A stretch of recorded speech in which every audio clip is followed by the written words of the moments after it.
Hi, welcome back to the farm. My name's Roz, also known as Passion Flower, and you'll find me here each week talking about my farming and creative life.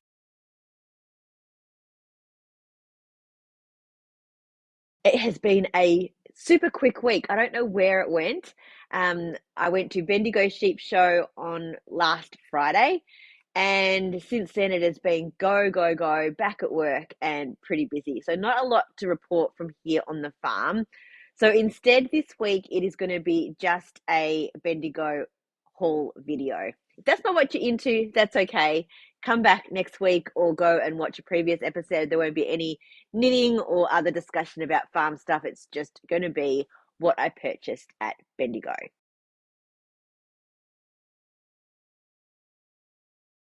With that said, before I get started, I did want to address a couple of questions just because as a yarn dyer, I get these questions and they are number one, why are you not vending or did you not vend at Bendigo?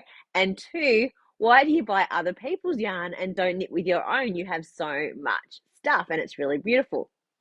So, number one, why did I not vend? The event at Bendigo is amazing and I have considered vending a number of times, but it is a huge investment of time, money, resources, lots of preparation work leading up, and then it's a 3-day event. So basically, you end up spending 5 days, like a day either side, to get there and prepare and to pack down and leave and everything. So it's a huge amount of time and investment. And I'm a single uh, business owner. I don't have anyone else that helps me in the business. So if I was to do something like that, I would for sure need someone else to help me along the way.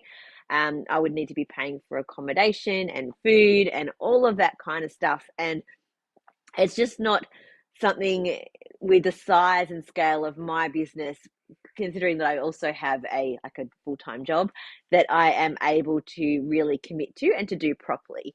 I am thinking about doing it at some stage in the future. We'll just have to see how things go, and how I can arrange other things around that. So that's answer to question number one. Question number two is, why do you then go and spend, and I might have spent a little bit of money, how do you go and buy other people's yarn and add to your stash when you have so much of your own yarn?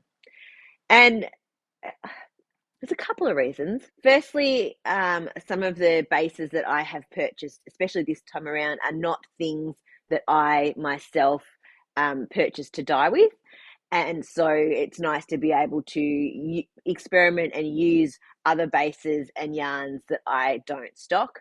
Um, I think that every single yarn dyer has a specific talent and eye for color, and that there are things that I just don't do and colors that I don't create. And it is really inspiring and lovely to be able to see what other people do and to be able to bring those into my crafting, where I wouldn't have that opportunity if I was only just using my own hand dyed yarn.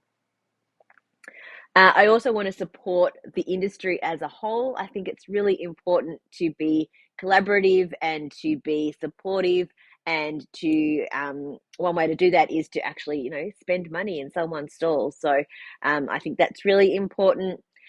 And partly when I knit with my own yarn, and I do love all of my colors, and the reason that I make them is because I love them. But when I knit with them, a lot of the time, I do feel like it is work, or that I should be knitting something that's going to be a sample for the shop so that I can show you how a particular yarn will dye up. So to knit with someone else's beautiful yarn is literally just for complete relaxation and enjoyment, and there's sort of no ulterior motive there. But I have certainly knit with a lot of my own yarn, and I will, and I have a few things that I would like to knit moving forward with my own yarn. But I do also enjoy, especially knitting with other Australian hand dyed yarn. So I went to the sheep show on the Friday, so the first day of the event. I think it was the best weather-wise of the 3 days, so really lucky. It was really freezing cold in the morning, but the sun was out and it wasn't too windy, so it was a really beautiful day to be going in and out between all of the sheds.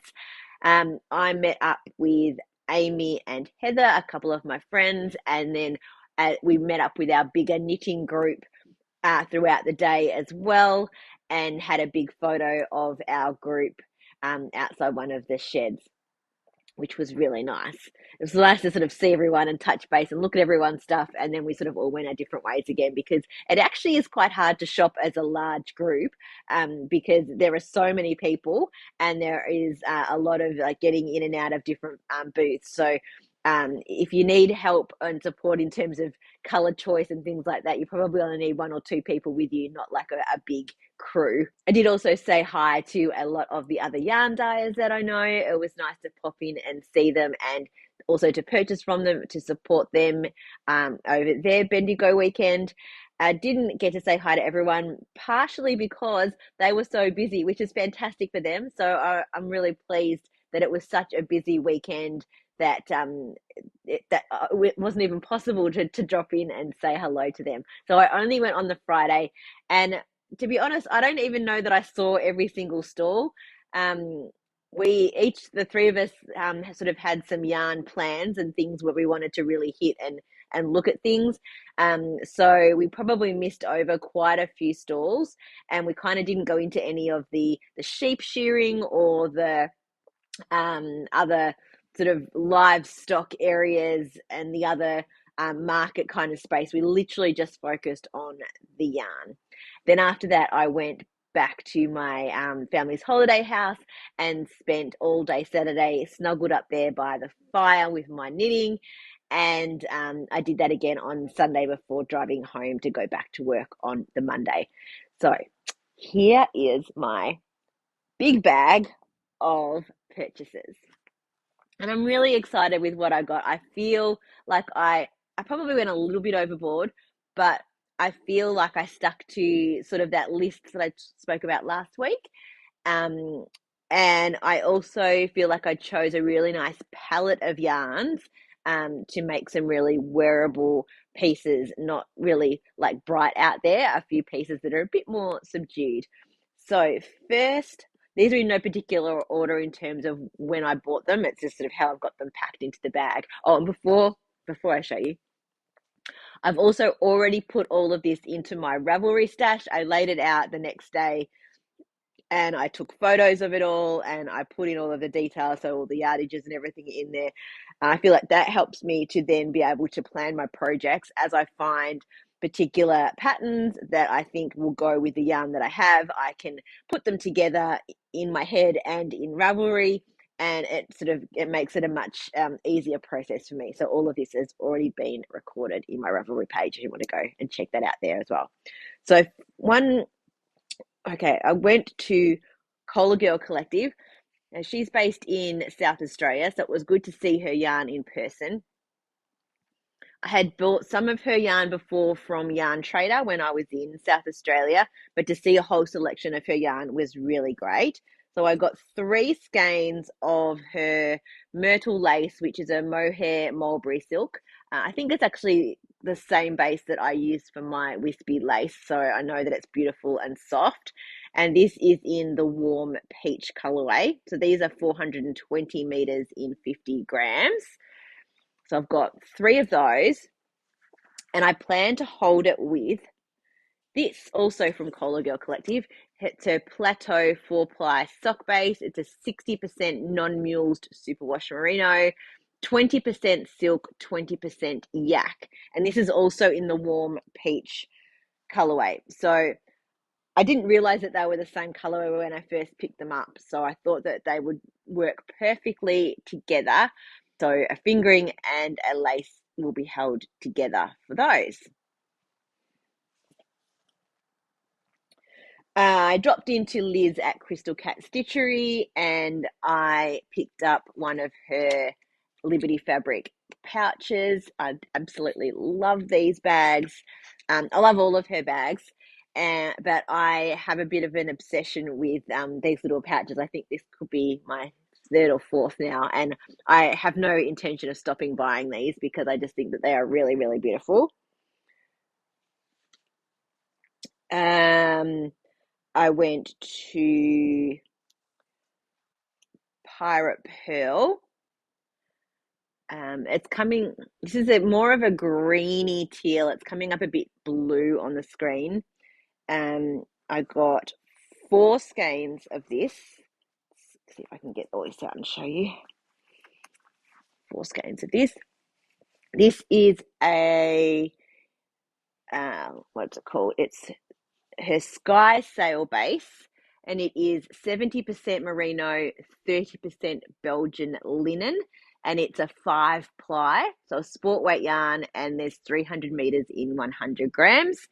So I thought, I've never knit with linen before, and that's one of the things that I was looking for, a wool linen blend. I was hoping for a 4-ply, but there wasn't a lot of choice. And I found her yarn in this 5-ply, and she had a lot of really beautiful colors. And so I chose this one, which is called My Lover's Eyes. And I don't know what I'm going to make yet, but I'm looking at some long-sleeved 5-ply jumper patterns that I can hopefully use this for. So really, really pretty. I stopped by Fluff and Nonsense. I've known Tess for quite a while now and really like to support her. And as you would have seen in previous videos of mine, I test knit for her the mail clad vest, which has a twisted stitch motif on the front. And the pattern hasn't been released yet, but when it is, I will let you know. So I tested the size A, which I did because she needed a tester for that size, but I think I'm more probably a size B. So I am now going to make myself another one in the size B. I'm going to be wearing the size A, but it's probably a little snug. So on those days where you want a little bit more space, I'm going to go for the bigger one. So I chose these 2 colors. Well, no, these 2 skeins. This is Adelaide colorway. It's her SRS Merino, which is a 5-ply sport. It's 100% Australian non-mulesed merino, and it is non-superwash, and it is 280 meters in 100 grams. So the first one I made took about 1.5 of these. But what I'm going to do this time is I'm adding in this, because I couldn't decide between this color and this color for the next vest. So I went with this one. I think it's Echeveria. I'm not sure about the pronunciation of that word there for the colorway. You'll have to Tess, maybe let me know what it actually is.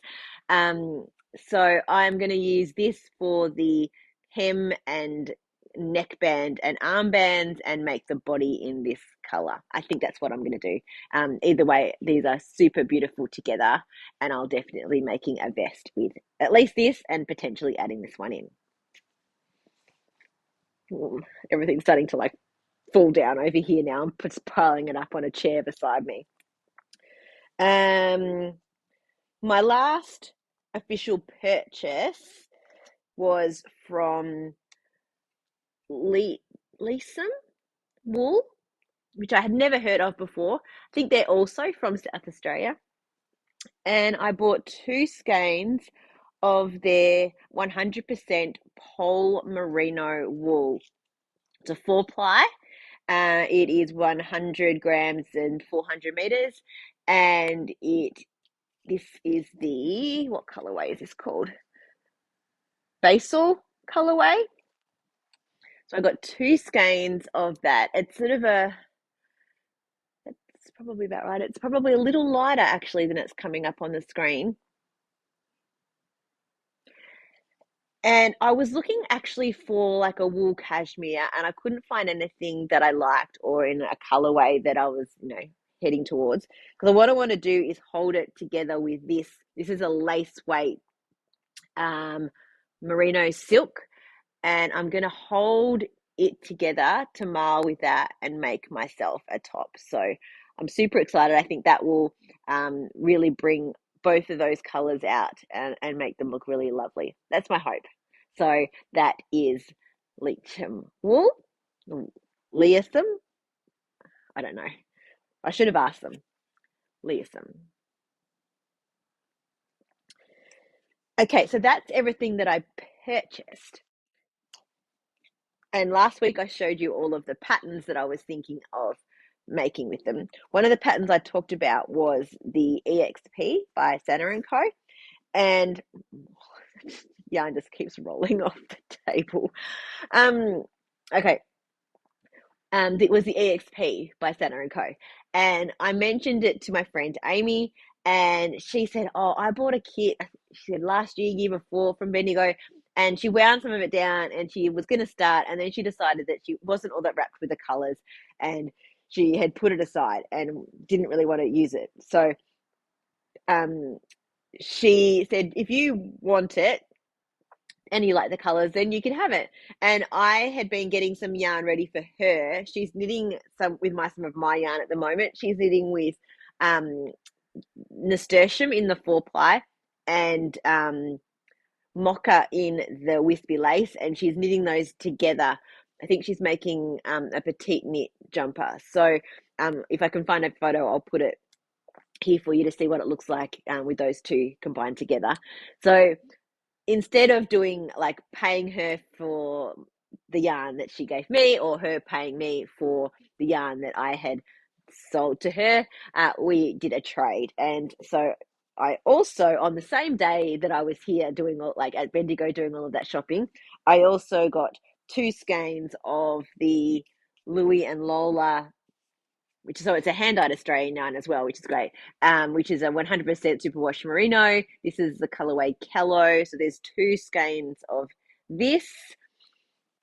It's 400 meters in 100 grams, and 2 skeins of Polworth fingering. So it's a 100% New Zealand Polworth non-superwash, 425 meters in 100 grams, and this color is called bronze.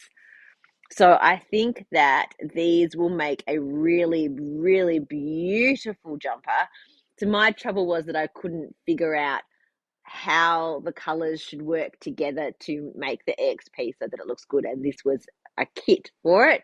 And you can see that there's some of sort of the orangey gold through here. So it will blend, but without being sort of washed out by the bronze. So, and I have not knit with a Louis and Lola yarn before, so I get to experience that as well.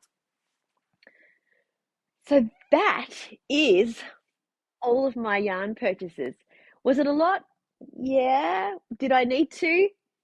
Probably not. But I had a wonderful time, and it was good that I had an idea of some of the yarns that I wanted and the colorways that I wanted to get, and I didn't go overboard in terms of lots of single skeins, bright colors that was just going to sit in my stash. I feel like all of these are for garments and have a purpose, and I want to be able to wear more hand knit tops and jumpers, not just in winter and not just singlets in summer. I sort of want to get that middle range happening, and I think some of these yarns will be perfect for that. Now I just have to knit faster, do more knitting, and I do quite a lot already, but I just want to do all of these things. So no new cast-ons yet. I'm being very disciplined, and I'm working on the 2 projects that I have showed you the past few weeks. So next week, hopefully I'll have some good progress to share on those, and maybe I will be able to choose and start a new project as well. I'll put all the details of the dyers and the actual colorways and everything that I bought in the description below if you're interested. And as I said, I've already put them all into my Ravelry stash as well. And all of the projects that I'm thinking about making, I have in my queue.